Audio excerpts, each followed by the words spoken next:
Hello everybody, welcome back. दोस्तों, आज हम बात करेंगे माइक्रोब्स एंड ह्यूमन वेलफेयर के बारे में। तो आज का जो हमारा टॉपिक है वो क्या है? हमने ये देखा था कि जो माइक्रोब्स है वो अलग अलग एक्टिविटीज को परफॉर्म करने में बहुत जरूरी होते हैं ह्यूमन के लिए, जैसे कि हाउस होल्ड एक्टिविटीज में, जैसे कि इंडस्ट्रियल प्रोडक्ट्स में। तो आज हम बात करेंगे कि जो माइक्रोब्स हैं वो बायो कंट्रोल एजेंट की तरह भी यूज किए जाते हैं। बायो कंट्रोल एजेंट्स, है ना। तो इसके लिए हमें ये पता होना चाहिए कि बायो कंट्रोल का मतलब क्या है। बायो का मतलब लिविंग होता है, कंट्रोल करना मतलब किसी चीज को मेंटेन करना या रेगुलेट करना, ठीक है। तो बायो कंट्रोल का मतलब होगा कि जितने भी पेस्ट या फिर डिजीज करवाने वाले ऑर्गेनिजम्स हैं, जो प्लांट्स में अलग अलग तरीके की डिजीज करवाते हैं, बीमारियां करवाते हैं, उनको लिविंग ऑर्गेनिजम्स का यूज करके कंट्रोल करना, यानी कि बायोलॉजिकल मेथड्स का यूज करके बीमारी करवाने वाले जो पेस्ट हैं या इंसेक्ट हैं उनको कंट्रोल करना, उसको बोलेंगे बायो कंट्रोल। तो बेसिकली जो चैप्टर है वो माइक्रोब्स के बारे में है, तो इसमें भी हम यही बात करेंगे कि वो कौन कौन से माइक्रो ऑर्गेनिजम्स हैं जो कि बायो कंट्रोल एजेंट की तरह काम करेंगे। तो सबसे पहले इसके डिफाइन लिख लेते हैं।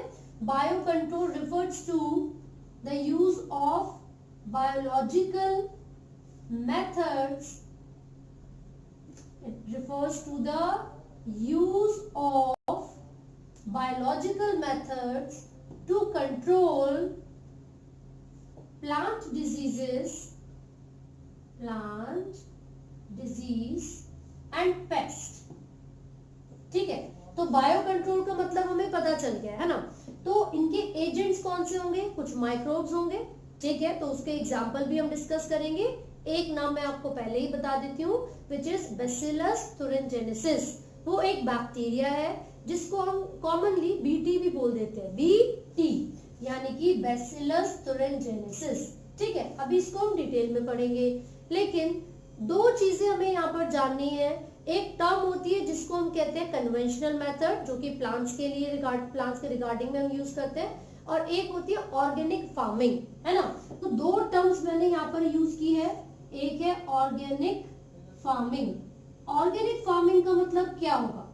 ये एक ऐसा प्रोसेस है, ये एक ऐसा तरीका है क्रॉप प्रोडक्शन करने का जिसमें हम केमिकल्स का इस्तेमाल नहीं करते हैं, ठीक है। लेकिन जो कन्वेंशनल मेथड्स हैं, जो कि नॉर्मली मेथड्स चलते आ रहे हैं क्रॉप प्रोडक्शन के लिए, उसमें हम कुछ केमिकल्स का यूज करते हैं, जैसे कि इंसेक्टिसाइड्स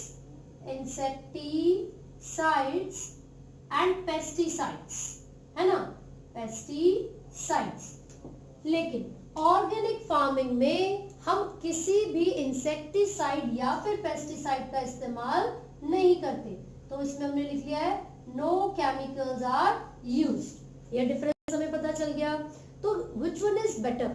ऑर्गेनिक फार्मिंग ही तो बेटर होगी, क्योंकि ये जो केमिकल्स हैं, यानी कि जो इंसेक्टिसाइड्स और पेस्टिसाइड्स हैं, ये इतने ज्यादा हार्मफुल हो सकते हैं प्लांट्स के लिए, एनिमल्स के लिए, और जो पूरी क्रॉप प्रोडक्शन हम करना चाहते हैं उसके लिए, है ना। तो हम चाहते हैं कि जो केमिकल्स है इनका यूज कम से कम हो, इसीलिए we have shifted towards the organic farming. और ऑर्गेनिक फार्मिंग में हम किसी भी इंसेक्टिसाइड या पेस्टिसाइड का यूज नहीं करते हैं, ना ही वीडिसाइड का यूज करेंगे। जो अनवांटेड या अनडिजायरेबल प्लांट्स होते हैं ना, उनको वीड कहते हैं, और उनको किल करने के लिए जिस केमिकल का यूज किया जाता है वो वीडिसाइड होते हैं, है ना। तो वो वीड को तो किल करेगा, लेकिन उसके सराउंडिंग में जो डिजायरेबल प्लांट्स हैं, इवन वेजिटेबल्स और फ्रूट को भी वो खराब कर सकता है, डैमेज कर सकता है। अलॉन्ग विद दिस, ये जो पेस्टिसाइड्स है ये बहुत ही मेजर फैक्टर है पोल्यूशन करवाने का, लैंड पोल्यूशन, सॉइल पोल्यूशन और वाटर पोल्यूशन भी। इसीलिए हमने ये डिसाइड किया है कि जितने भी पेस्ट होते हैं उनको कंप्लीटली इरेडिकेट करने से बेटर है, मतलब कंप्लीटली उस क्रॉप प्रोडक्शन से बाहर निकालने से बेटर है कि उन पेस्ट का, उन इंसेक्ट का इस तरीके से यूज किया जाए कि वो जो इकोलॉजिकल बैलेंस होता है ना, जैसे कि फूड चेंज होती है, उसको मेंटेन कर सके। मतलब ये है कि अगर ड्रैगन फ्लाइज की हम बात कर रहे हैं, ड्रैगन फ्लाइज, ठीक है, ये क्या कर सकती है, क्रॉप को डैमेज कर सकती है, खराब कर सकती है। लेकिन बहुत सारे ऐसे इंसेक्ट्स होते हैं, मॉस्किटोज या एफिड्स, मॉस्किटोज और एफिड्स, अब इनको हमें भगाना है अपनी क्रॉप से। हम जहां पर फील्ड कर मतलब जो हमारी खेती है, जहां पर हम एग्रीकल्चर कर रहे हैं, जहां पर क्रॉप प्रोडक्शन कर रहे हैं, वहां पर इन मॉस्किटोज और एफिड्स को हम नहीं चाहते। तो हम ये नहीं करेंगे कि इंसेक्टिसाइड्स को लाकर छिड़क देंगे ताकि ये मॉस्किटोज किल हो जाए, नहीं, हम एक ऐसा तरीका अपनाएंगे कि किसी दूसरे लिविंग ऑर्गेनिज्म का यूज करेंगे जो कि इन इंसेक्ट्स को किल कर देगा। और जब ये इंसेक्ट किल हो जाएंगे तो इनको भी अपना फूड मिलेगा और हमारी जो क्रॉप प्रोडक्शन है वो भी प्रॉपर तरीके से चलेगी। तो बायो कंट्रोल एजेंट, जो एजेंट्स है वो कौन से होते हैं, जैसे कि ड्रैगन फ्लाई हो गया और दूसरा होता है लेडी बग, ठीक है, ये एग्जांपल आपको एनसीईआरटी में गिवन है। तो ये जो बग्स है, ये जो ड्रैगन फ्लाइज है, इनका यूज किया जाता है इंसेक्ट्स को रिमूव करने के लिए, इरेडिकेट करने के लिए, कहां से, जो हमारी फील्ड है वहां से। क्लियर हो गया। इसके अलावा मतलब इन दोनों के अलावा यहाँ पर बीटी का एग्जाम्पल मैंने आपको बताया था, जिसका पूरा नाम होता है बैसिलस thuringiensis, बैसिलस thuringiensis, ठीक है। ये क्या है, ये एक बैक्टीरिया है और ये एक ऐसा बैक्टीरिया है जो कि ऐसे जीन्स को कैरी करेगा, ऐसे जीन्स को कैरी करेगा जो कि किसी भी इंसेक्ट को किल करने के लिए जरूरी होते हैं, या फिर ऐसे एंजाइम्स को प्रोड्यूस करते हैं वो जीन्स जो कि उन इंसेक्ट को किल कर सकते हैं, जो कि हमारी पूरी की पूरी क्रॉप को डिस्ट्रॉय करते हैं। क्लियर है। तो जो बैसिलस thuringiensis है, ये क्या करेगा, कुछ इनएक्टिव टॉक्सिन को रिलीज करता है, जिसको सैशे के अंदर यानी कि पाउच के अंदर हम कलेक्ट कर लेते हैं। उस सैशे में जो पाउडर है यानी कि जो ऐसा सब्सटेंस है जिसको हमने बैसिलस thuringiensis से ऑब्टेन किया था, उस पाउडर को वाटर में मिक्स करते हैं किसान, जो फार्मर्स होते हैं, और स्प्रे कर देते हैं पूरी खेती पर। भाई फिर तो ये एक ही बात हो गई, केमिकल की तरह हो गया। और हमने बोला था कि हम केमिकल्स को यूज ही नहीं करेंगे, है ना। तो क्या फायदा हुआ, फायदा ये हुआ कि जो बैसिलस thuringiensis है टारगेट स्पेसिफिक होता है। क्या होता है, टारगेट स्पेसिफिक। इसका मतलब ये हुआ कि स्पेसिफिकली जिस इंसेक्ट से हम छुटकारा पाना चाहते हैं, ये जो टॉक्सिन था सिर्फ उन्हीं इंसेक्ट से हमें छुटकारा दिलाएगा। तो ये यूज किया गया था कैटरपिलर के लिए, कैटरपिलर्स के लिए, जो बटरफ्लाई की एक स्टेज होती है, उनके लाइफ पूरा जो साइकिल चलता है उसके अंदर आती है। तो ये फीडिंग स्टेज होती है बटरफ्लाईज की, और ये इतना ज्यादा फीड करते हैं खेती के ऊपर कि धीरे धीरे धीरे धीरे पूरी खेती डिस्ट्रॉय हो जाती है। तो इन कैटरपिलर से अपनी क्रॉप को सेव करने के लिए बैसिलस thuringiensis बैक्टीरिया का यूज किया जाएगा। बीटी कुछ ऐसे इनएक्टिव टॉक्सिन को रिलीज करेगा जिसको वाटर में मिक्स करके जो फार्मर्स होते हैं पूरी क्रॉप पे स्प्रे कर देते हैं।